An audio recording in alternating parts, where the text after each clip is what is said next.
मेहड़ मां सिंधियाना news network जे reporter रज़ाली Soomro मूजिब अवामी तहरीक तालको मेहड़ तरफ़ां मेहड़ तालके जे वधंदड़ बदमनी ख़िलाफ़ अवामी तहरीक ज़िले दादू जे सदर advocate Najibur Rehman Mahesar, advocate Abdul Khaliq Bughio, advocate Zulfiqar Chandio, advocate Mansoor Ahmed Chandio, advocate Mushtaq Ahmed Chandio, advocate Mansoor Rafiq Chatoi, advocate Ghulam Mohiuddin Chandio ॿियनि जी अॻवानी में मेहड़ तालके जे वधंदड़ बदमनी ख़िलाफ़ एहतिजाजी मुज़ाहिरो करे मेहड़ प्रेस क्लब अॻियां अलमती बुख हड़ताल कई हुई।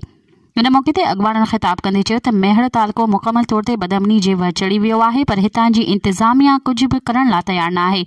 ॾोहारियुनि खे छूट ॾिनी वई आहे। उन्हनि ॾोहारियुनि खे जाते बि जहिड़ी बि रोड रस्ते या इलाइक़े में जीअं बि वणे थो उते रोड ब्लॉक करे सवें ईंदड़ वेंदड़ माण्हुनि खे फुरीन ऐं लुटीनि था। ॾोहारियुनि जा मख़सूस टोला आहिनि जेके पुलिस जे आशीर्वाद सां शहरनि खे फुरींदा ऐं आसानी सां फरार थींदा रहनि था। मेहड़ पुलिस जे इन्हनि ॾोहारियुनि खे गिरफ़्तार करण लाइ का बि प्लानिंग नज़र न पई अचे, जंहिं सबबि शहरी इलाइक़े वासी सख़्त परेशानियुनि खे मुंहुं ॾेई रहिया आहिनि।